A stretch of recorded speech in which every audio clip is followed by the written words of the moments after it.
Assalamualaikum warahmatullahi wabarakatuh. Perkenalkan, kami dari kelompok 8 akan mempresentasikan materi kami yang berjudul Perikatan Islam Kontemporer.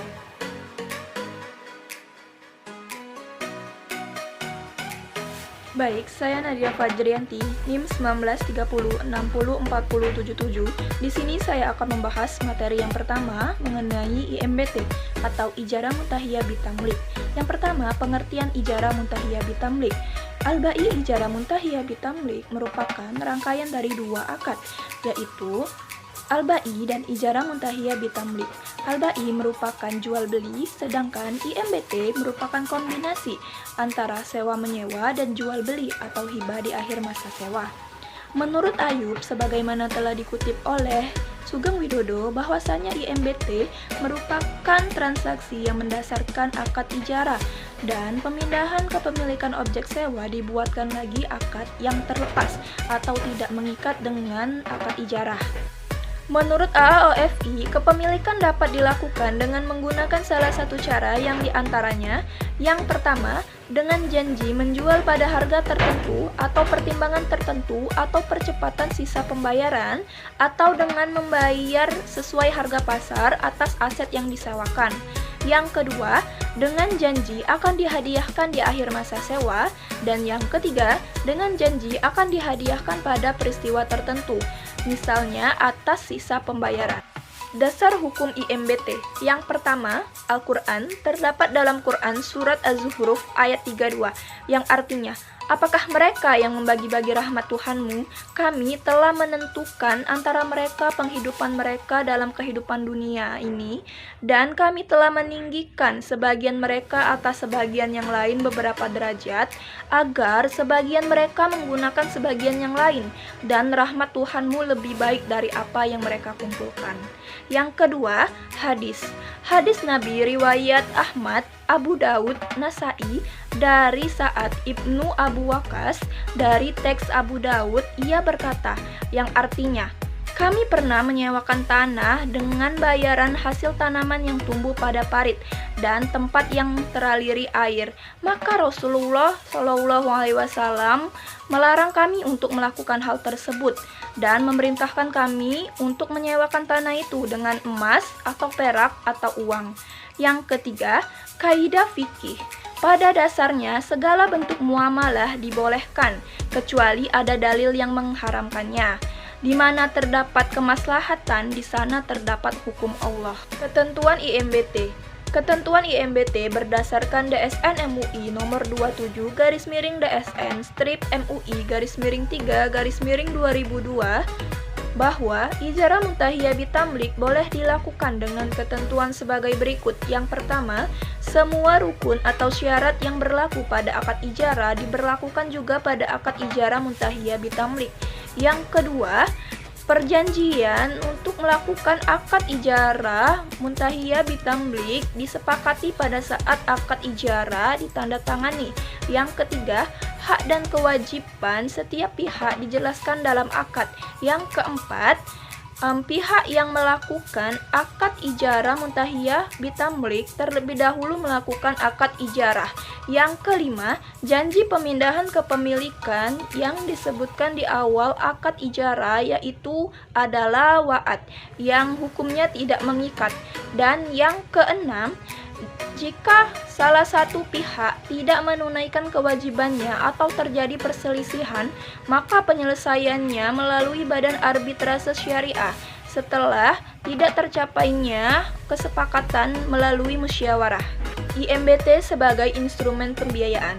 IMBT sebagai instrumen pembiayaan memiliki sifat yang secara fundamental yang berbeda dengan pembiayaan murabahah, yakni bisa digunakan sebagai moda atau bentuk pembiayaan berjangka pendek, menengah, dan panjang. Misalnya saja pembiayaan KPRS.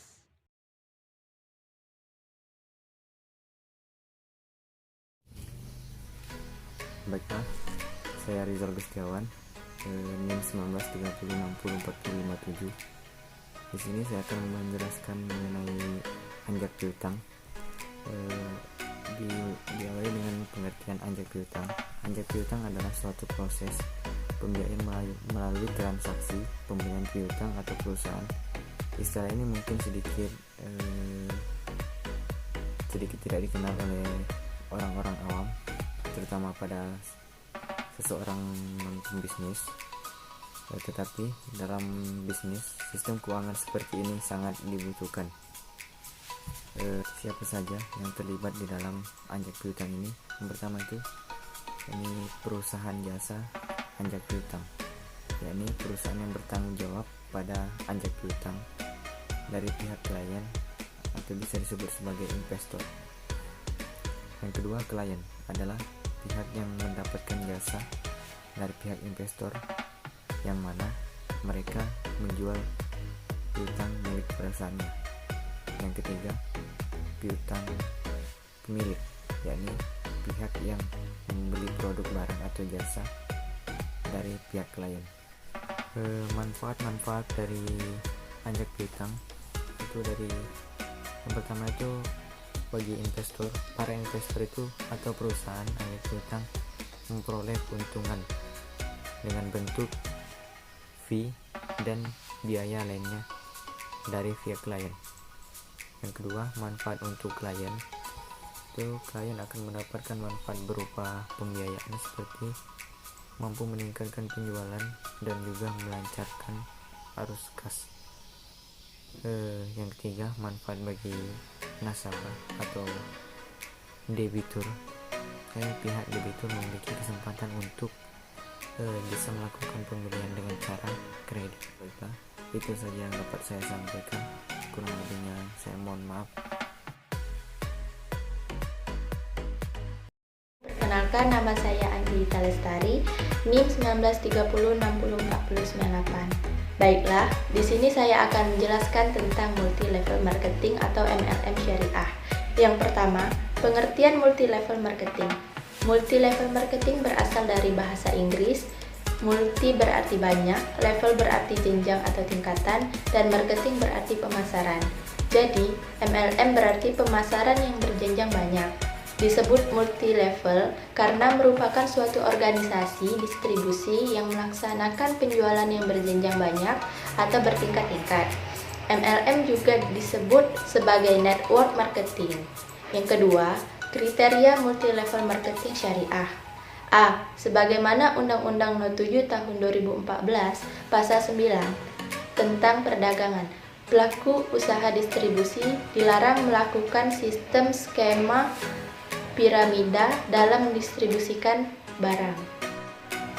Skema piramida adalah kegiatan usaha dengan memanfaatkan peluang keikutsertaan mitra usaha untuk memperoleh imbalan atau pendapatan terutama dari biaya partisipasi orang lain. Sementara itu, money game adalah kegiatan penghimpun dana masyarakat atau pengadaan uang dengan praktek memberikan komisi atau bonus dari hasil perekrutan mitra usaha yang bergabung kemudian. Dalam bahasa muamalah, money game ini memenuhi unsur gharar, maisir, dan muktakhoroh. B. Memenuhi ketentuan berdasarkan fatwa DSN MUI No. 75/DSN MUI /9 tahun 2019.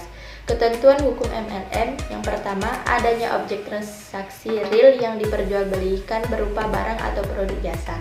Yang kedua, barang atau produk jasa yang diperdagangkan bukan sesuatu yang diharamkan dan atau yang digunakan untuk sesuatu yang haram.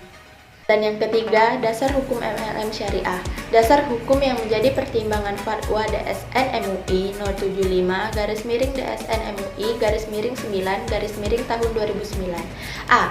Al-Quran di dalam surat An-Nisa ayat 29 yang artinya, wahai orang-orang yang beriman, janganlah kamu saling memakan harta sesamamu dengan jalan yang batil atau tidak benar, kecuali dalam perdagangan yang berlaku atas suka sama suka di antara kamu, dan janganlah kamu membunuh dirimu, sesungguhnya Allah Maha Penyayang kepadamu.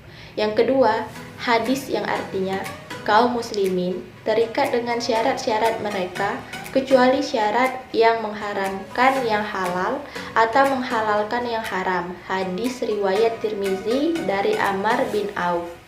Dan yang ketiga, kaidah fikih yang artinya pada dasarnya semua bentuk muamalah boleh dilakukan kecuali ada dalil yang mengharamkan. Sekian penjelasan dari saya. Terima kasih.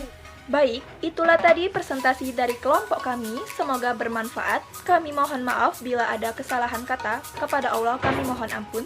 Kami akhiri. Wassalamualaikum warahmatullahi wabarakatuh.